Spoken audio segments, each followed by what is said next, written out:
For the first part of the Asian cultural landscapes, what I want you to do is sort of think back to when we were looking at the Calvinist American landscape, and also the early, the sort of the traditional or pre-contact Hawaiian landscape, because you have to understand the culture and the belief system to understand how people view the land, and then that, of course, shapes the decisions in terms of how they're going to use the land, the way they perceive it, which, of course, we've been going through all semester. So let's take a look at the sort of Asian counterparts, if you would, of those sort of basic logics. First off, if you're looking at East Asia, which is what we're looking at here, you've got two major, very specifically place-based religions. In Japan, this is usually called Shinto. In China, and to a certain extent in Korea, this would be various forms of Taoism. Korea also has its own sort of localized version of Taoism, which is much more tied to shamanistic practices like you see in Mongolia. But for our purposes, we'll just sort of keep it in Taoism because it's too peripheral at that point. Now, there's several things that all these have in common, and this makes them very, very, well, in some ways, very similar to the Hawaiian concept, though there are some actually also pretty major differences, I guess.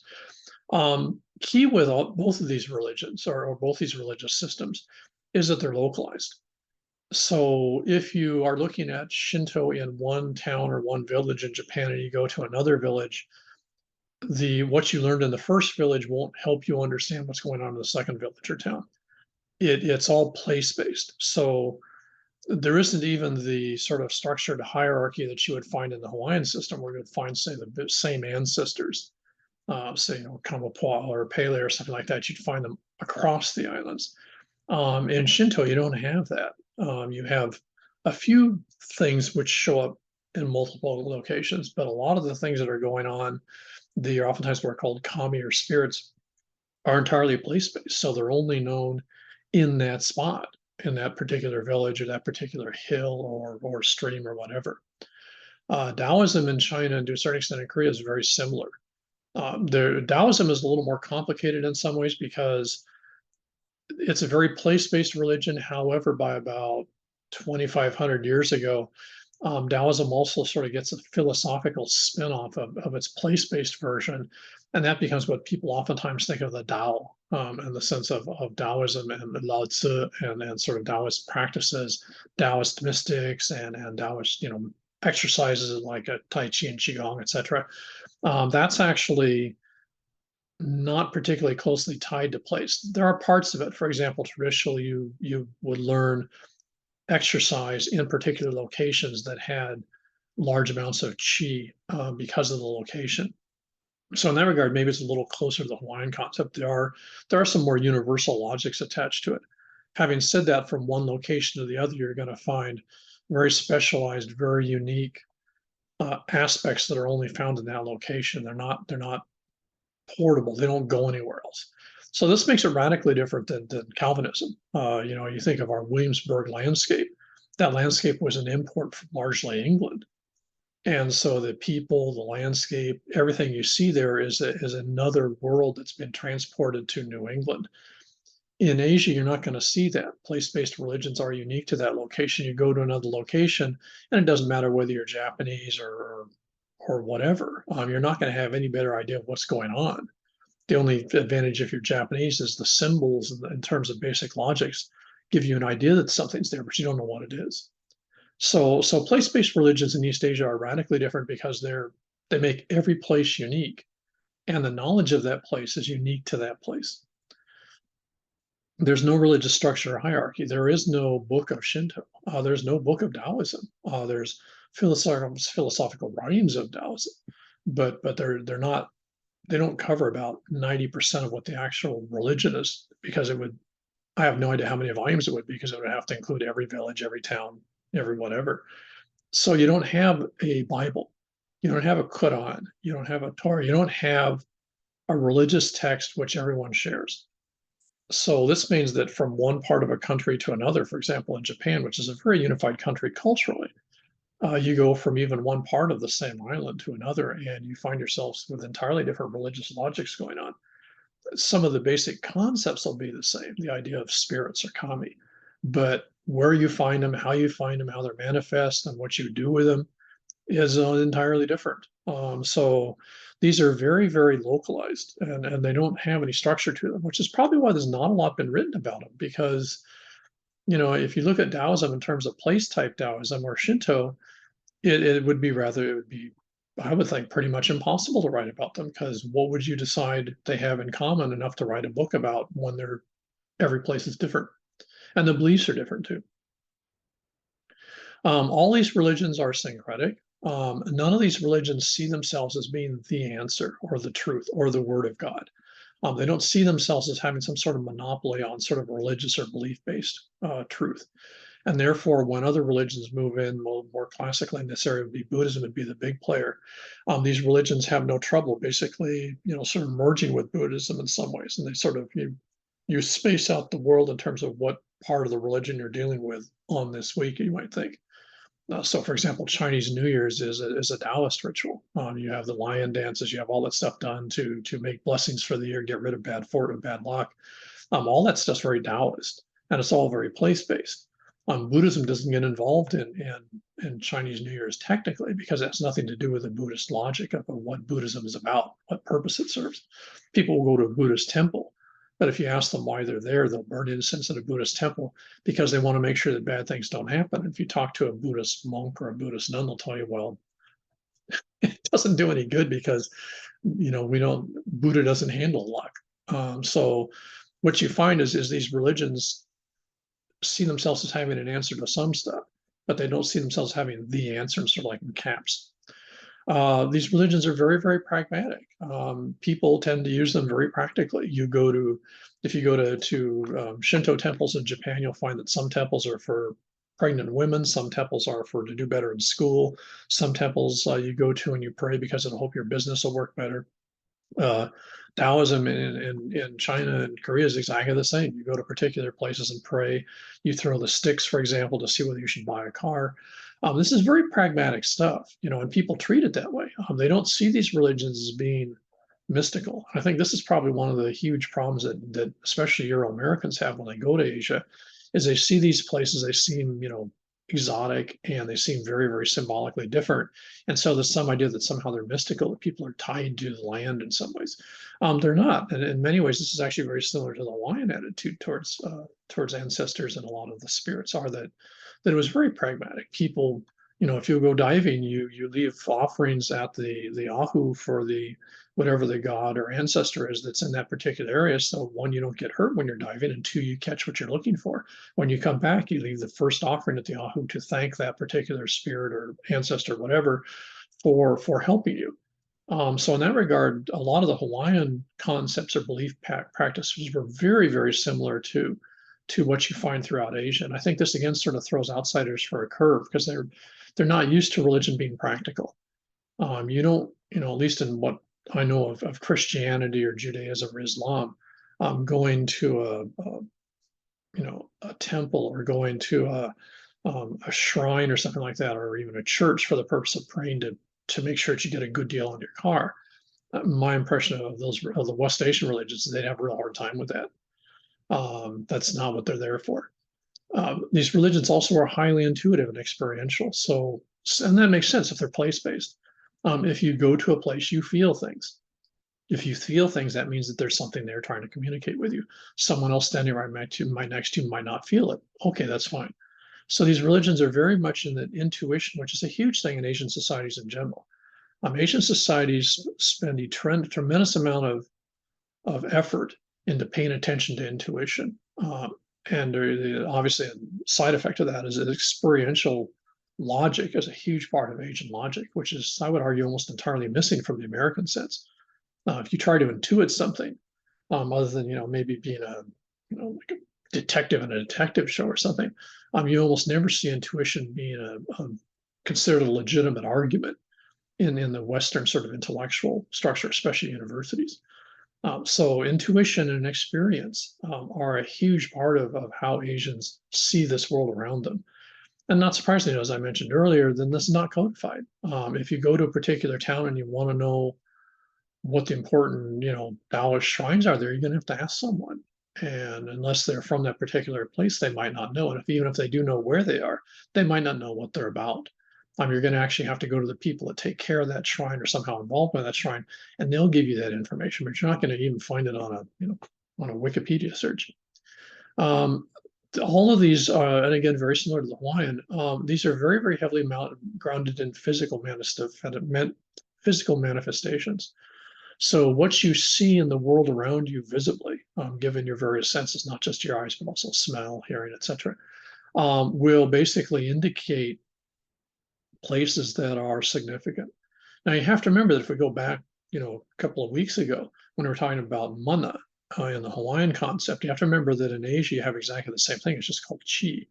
And what you'll find almost invariably is places that are important are somehow tied to either access of chi, or a place where chi gets poured out and you can access it, or things like kami or spirits, or in the Chinese concept ancestors, that actually can dole out chi, which is why you go to a shrine in Japan or China, like Wan Dai Sin in Hong Kong, because that's a business temple. It's a Taoist business temple. And you go there and you leave money and you burn incense. And theoretically, the spirit gods that are there, if they accept that, when you get either just in a blessing, or when you get a good luck charm, or when you go to a person that basically tells you your fortune, they're going to do you a good job because they've given you the chi, or they've given you information to give you more insight into what it was you were asking. So you're basically going for advice. And so physical locations are oftentimes very specific in terms of what function they serve. Now let's pause here for a second and take a look at two examples of these, two different ones that I showed you before. We're in Japan. This is Osaka. This is Osaka Sumiyoshi Taisha. This is actually, Taisha means that it's one of the imperial family shrines. So, and you have to remember the imperial family in Japan is tied to Shinto. The imperial family in Japan is not tied to Buddhism. The legitimacy of the imperial family in Japan, if you're all interested, is tied to their relationship with their ancestor. Uh, and so the Shinto religion, or I should say certain shrines in the Shinto religion, are sort of critical to the imperial family's justification for its existence as the imperial family. This is one of three large trees at Sumiyoshi Taisha. If you notice this particular tree, I think I showed you one of Takayama tree. This has a kami in it, so the tree itself isn't a spirit, but the tree is a residence, thing like a condo or a house of a spirit. This tree is, I think they call it a camphor tree. I'm not particularly sure, but the sucker is seriously old. The plaque next to it says that it's 1,000 years old. I'm not sure about that, but it's at least 700 years old. It's been hit twice by lightning. You can actually, if you can't see it up here, but it's actually been split a couple of times by lightning. And so it's considered to be an object with an enormous amount of chi, or in the Hawaiian concept, this has a hell of a lot of mana. There's three of these spaced out in front of the shrine. So the shrine's back in here, but these three trees are part of the generators of mana, or generators of chi, that make this shrine what it is. And so what you see here is this tree is honored by virtue of giving it the woven straw waistband, I guess, for lack of a better term. In Shinto, what you'll see is the idea of the rice paper, which is sort of like prayer energy attached to it. But this thing is considered seriously powerful. And so it's not by accident. This tree's been here for a long time. The imperial family in Japan has been the imperial family for about 1,500 years. So, this shrine has been part of the imperial legacy of shrines for at least 600 or 700 years. So, I mean, obviously the tree wasn't always that size, but this particular tree is a good example of something that's very place-based. The tree gives this place mana, or chi. The tree is one of a cluster that justifies the shrine's existence. So the shrine is here because of the tree. The shrine isn't here isn't because of the location, in the sense of the look of the place. It's an attractive place. I got the land cheap, whatever it might be, has nothing to do with it. It's here specifically because of the things that are here that have chi or mana. I would be willing to bet, and I didn't bother talking to any of the priests here, that the fact that you have three of these large trees in a row Well, I guess they're in a row because they built the buildings to make them in a row. But I think in many ways the logic that you have three of these very large trees, which is really unusual. You usually see one. I suspect that the fact that there are three indicates to Japanese that this place has a lot of mana or chi, so it has multiple points where the chi is sort of being collected by kami. And so you would go into the shrine, you would give offerings, you would give respect to the kami, and theoretically, they will then, if they accept the offerings, they will then give you chi, or we would think of it as mana. So this is a very clear, very visible one. Let's take a look at one that's a little less visible.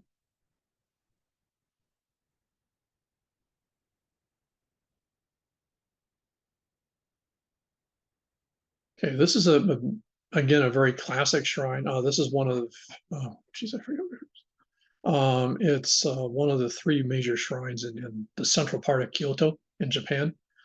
And the reason I'm using the Japanese instead of the Chinese is the Japanese, for one thing, Japanese religious logic has remained the same. In China, you have, last 150 years of Western influence, and even more importantly, with the rise of communism, is you have the basically devaluation of religion.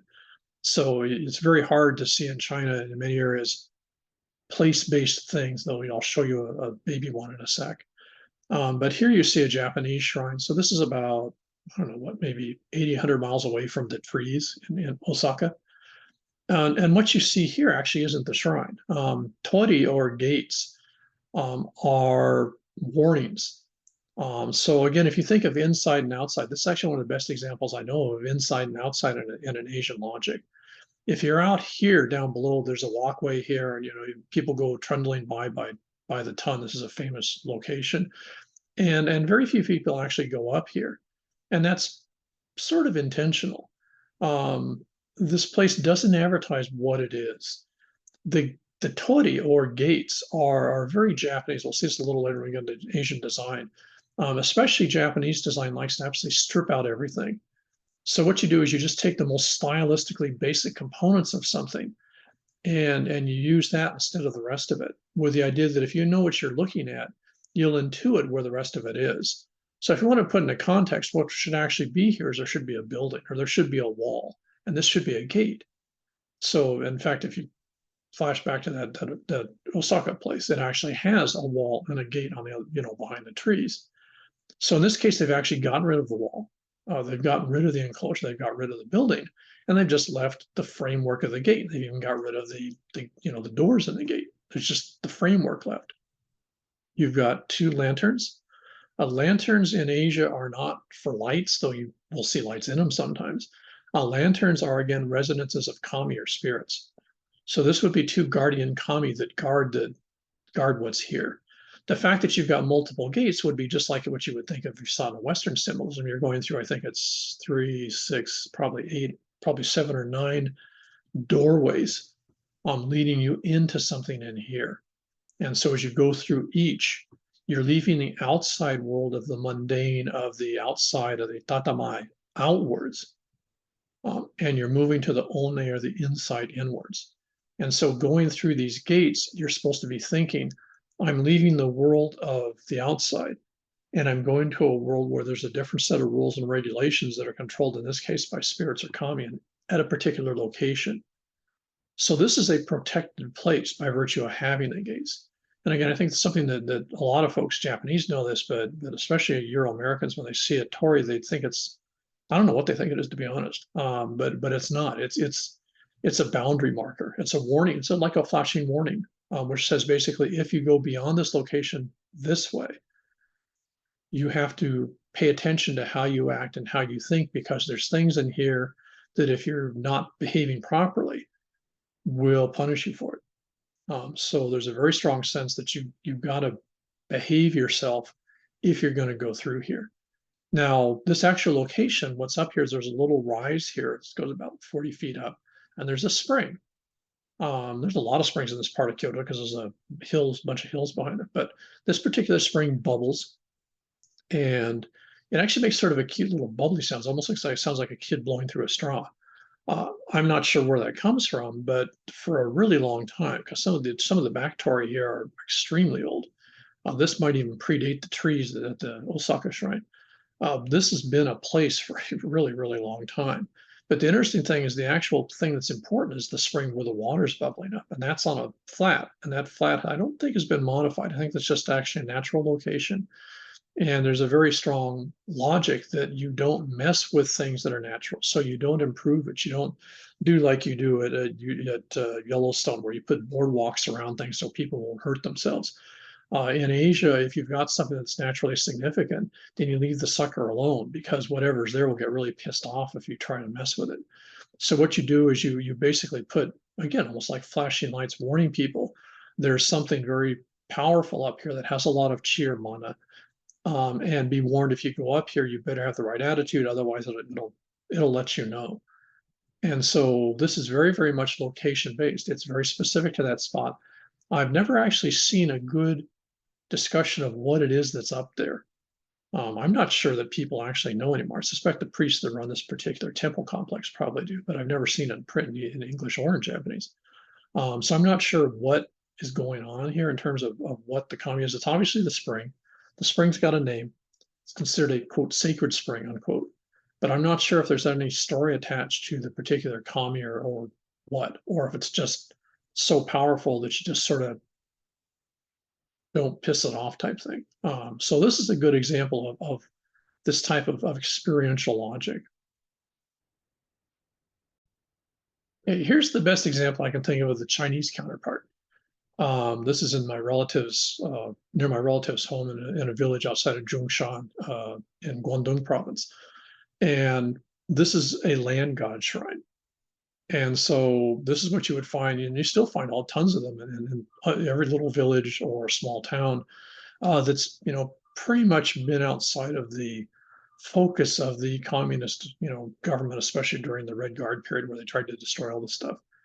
And so this is again in the Chinese concept very much like its Japanese counterpart. For some reason, someone decided that there's a spirit here. And the Chinese generally call those land gods. I don't remember what the term is in Cantonese, but that's what it translates as. And so this particular piece of concrete, which was probably originally a stone tablet, has been there in one way, shape, or form. It was probably a long time. That village has probably been there for at least 1,000 years, although the buildings are pretty recent. So, and if in fact, if you notice, this building here isn't oriented to the same orientation as the land god. So obviously, this obviously predates the structures here for whatever set of reasons. And so this is the Chinese counterpart. The people in the village will tell you the name of that land god. But if you ask them what the land god does, they just sort of look at you like, well, the land god protects the people around here. But they don't really have a strong set of stories attached to how they know it's a land god there. People intuited or in some way, shape, or form had experiences, and they decided this is where one of the land gods. There's about 8 in this particular village. This is one of the smaller ones. So this is the Chinese counterpart of the Japanese ones we've seen. In fact, we saw a Japanese one earlier in the semester when I showed you a Japanese kami in a village. And so this is very typical of what you find in these land-based religions. This is very localized. I've seen nothing in writing, and we couldn't find anything in writing about it. It's not on a map anywhere. It's just, it's common knowledge to the people who live in the village, and it's totally of disinterest to anyone outside of the village because the land gods, radius of interest is quite small. If you're 10 miles away, you wouldn't pray to this land god. You have to be here. You have to leave it offerings. You have to burn incense to it here. So these are very localized, very specific. You think about it, it's the exact opposite of Williamsburg and Calvinism and Western churches, including, for example, the chapel that we have on campus, which is not place-based at all. It just happens to be a nice location. This is not a nice location. It's just plunked down in the middle of a village, or the village was maybe built around these. Who knows? But very, very different in terms of their relationship with the world around them. One of the other key aspects to note about Asian religions is they very much live in a universe that is cyclic. This is very, very different than sort of uniformitarianism and concepts you see in Western or West Asian religions, which is linearity. The past is the past, the present is now, and the future is in the future. And it's linear, almost like a train track. In the Asian concept, everything occurs in cycles. You can sort of think of this if you visualize the back of a giant watch. We have different gears, and gears are all different sizes. They move at different speeds, but they all interact and they're all meshed in together. That's the Asian view of the universe. And that's the Asian view of existence, is that it's all cyclic. So things go around. Chinese New Year's is a part of a 12-year cycle. And it's also part of a 12 times 12 or 12 times, 12 times 12, 144-year cycle. And so, what you find is that everything, there's a classic saying, which if you translate in English is what goes around comes around. And that's very, very much how Asians see things. It's almost see existence as almost being like a merry-go-round. If you look at a particular horse on a merry-go-round, if you wait, the sucker's going to come around again. So existence is going to come around again. And what this means is people's lives repeat themselves, maybe not in the same existence, but reincarnation or being somehow reborn is very, very typical in almost all Asian logics. And so when you see things, you're seeing manifestations of the past in the present. And there's very much an awareness that the things that are happening now in the present will also be seen in the future, manifest in some way in the future. So one of the side effects is you find this is a tremendously powerful form of social control. Being a bad person now doesn't only mean that you're, going to piss off people around you in 2023 or whatever year, but it also means that this is going to come back in some way, shape, or form when you become reborn or become reincarnated or return in some other form. You're going to have to pay those debts that you incurred in this existence. In much of Asia, this is much more powerful than the idea of police or laws or anything like that. So everything in existence has cycles. Now, when you think about it, what this means from a design standpoint, especially interiors, is that if everything's cyclic, then you have to be very cautious when you want to change something because you're going to have an immediate assumption. If I change, for example, the furniture in a room, there's a very strong awareness that in a couple of years that might not work. That maybe if what's here has been here for a while, then maybe that should be kept because whatever made it attractive will come back again. You see this a little bit in Western fashion with the idea that things that were, popular fashion trends in the 60s, 70s to come back. And of course, in interior design, Mies furniture, for example, is a perfect case the idea of things being cyclic. But in Asian societies, this applies to everything. And it's a constant that people just assume is there. And so it has real interesting impacts on the way that people look at the landscape, among other things. That's one reason why place-based religions tend to continue to be so powerful in Asia, because if existence is cyclic, that means that places will continue to have their power. They're not going to change in the classic Calvinist sense. You're not going to have new and improved in this type of a world. Things go around. They don't get improved. They just sort of change, but eventually they kind of come back where they started in some way, shape, or form. And so the way that people view the world around them, the way that they build and use the world around them is going to be based on the idea that things that were are definitely relevant in the now and will be relevant in the future. So you don't want to leave the past. So if one thing, the classic counter to the American, moving from a family house to another location doesn't make a lot of sense in an Asian context where place and relationship are central. So leaving a house every 3 or 5 years to impress the neighbors or find a new set of neighbors like Americans do would be illogical in a world which is cyclic. This is a little bit different than the Hawaiian concepts. The Hawaiian traditional belief system wasn't really big on the cyclic nature of things. It sort of was the idea that people went back to the core material that makes up the family, but there wasn't sort of the idea that your great uncle would show up again. It wasn't really a strong part of the central belief system.